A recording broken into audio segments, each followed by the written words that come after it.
Болохгүй бас нэг асуудал хүүхдийг аюулгүй орчинд амьдруулж чадахгүй байна. За энэ 7 хоног 5 настай хүүхэд хашаантаа тоглож байгаа цахилгааны ил гарсан утсан дээр хаалт төдий тавьсан төмрөнд хүрснийхээ төлөө амь насаа алдсан харамсалтай хэрэг явдал гарчээ. Үхлийн шалтгааныг тогтоохоор газар дээр ажилласан багийнхан бороо орсны дараа цахилгааны шалбарсан ил утас төмрөнд цахилгаан дамжуулж үхэлд хүргэсэн болов уу гэсэн урьдчилсан дүгнэлтийг хийгээд байна. Яг ийм золгүй байдлаар 4 хүүхэд 2018 онд бурхан болсон байна. Хичнээн ярьж хэлж сэрэмжлүүлдэг ч гэсэн ийм хэрэг явдлын тоо буурахгүй өсөг хандлагатай байгааг мэргэжлийн байгууллагаас анхааруулж байна. Нийслэлийн Баян зүрхт өрөө цай захын орчин буюу 19-р хороонд оршин суудаг айлын 5 настай хүүхэд энэ сарын 25-ны ороо хашаандаа тоглож яваад амь насаа алдсан харамсалтай хэрэг гарсан. Хорооны бүртгэлд энэ хашаанд нэг айл амьдрах бүртгэлтээрч дахиад 2 айлд хашааныхаа цай талбайг түрээсээр ашиглуулж нэг хашаанд 3 айл амьдардаг байсан. Гудамжинд байрлуулсан цахилгаан дамжуулах тоолуурын хайр цагнаас хашаандаа оруулсан кабеля 3 салаалж 3 айл хэрэгэлдэг байжээ. Ингэж салаалахдаа цахилгааны утсыг сайн газар далдалгүй ил гаргаж дээрэс нь төмрөөр даруулсан хүүхэд тоглож яваад энд гол шалтгаан болсон байна. Шулуухан илгэд томчуулын ханг болгоомжгүй байдал хүүхдийг үхэлд хүргэсэн байж болцсошгүй. Шүүх эмнэлгийн эцсийн дүгнэлт энэ 7 хоногт гарсангүй. За яг ийм цахилгаанаас үүдэлтэй ахуйн ослоор жилд ойролцоогоор хэдэн хүүхэд бурхан болдг юм бэ? За сүүлийн жилүүдэд цахилгаан дамжуулагч утас кабель болон ашиглалттай холбоотой аюулгүй ажиллагаа алдагдсан осол бол өснө нэмэгдсээр байна. Сүүлийн 3 жилийн байдлаар бол 31 осол бүртгэгдсэн. Жил дунджаар 4 бага насны хүүхэд бол эндх асуудал гарч байгаа. Тэгэхээр манай эцэг эхчүүдэд юм уу аль эсвэл бага насны хүүхдүүдийг асран хамгаалж байгаа хүмүүс маань юун дээр хамгийн гол нь алдаад байна вэ? Энэ асуудал нэг бол эцэг эхчүүд бол хүүхдээ хараа хяналтгүй байлгаж байна.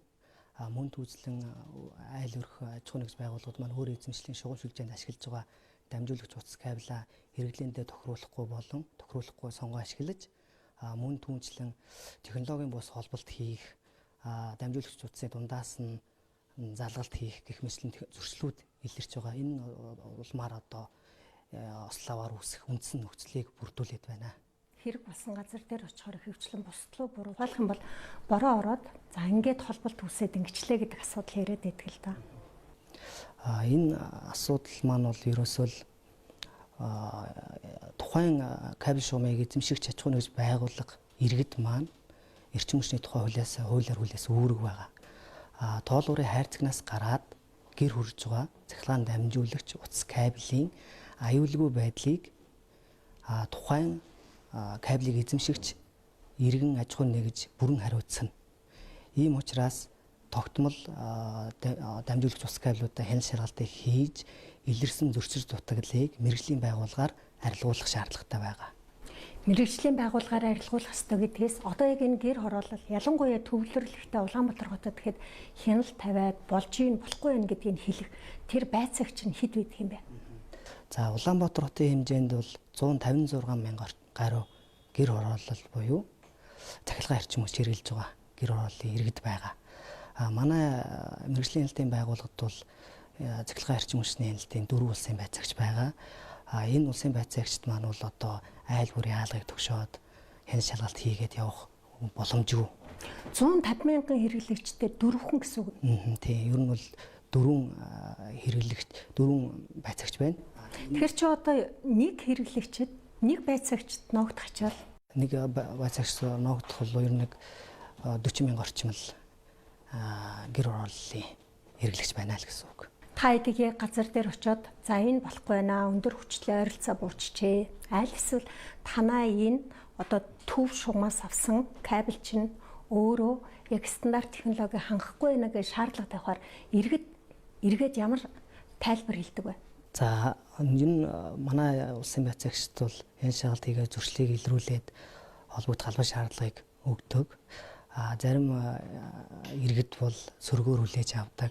Миний эзэмшлийн шугам сүлжээ учраас энэ юу хийх нь та нарт хамаагүй гэх байдал үүсгдэг.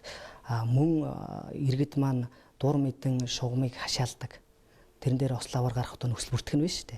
Тэгээд түүнийг одоо шугам сүлжээний байгууллага засвар үйлчлэгээ хийхээр оруулахгүй байх тийм ер нь их асуудал их гардаг. Томчуулын буруутай үйлдэлээс болоод хүүхэд амь нас нь хохирох хүртэл ийм харамсалтай хэрэг явдал гарчлаа шүү дээ. Тэгэхээр эцэгчүүдэд хандаад яг сэрэмжлүүлээд ийм юмыг энэ борооны улиралд хамгийн түрүүнд та энэ амралтын өдрөө зэгцлээч гэвэл юу хэлэх вэ? Одоогийн байдлаар тулгамдж байгаа хамгийн чухал асуудал гэвэл өндөр хүчлийн шугамсалжийн дор бас айл өрхүүд байгаа.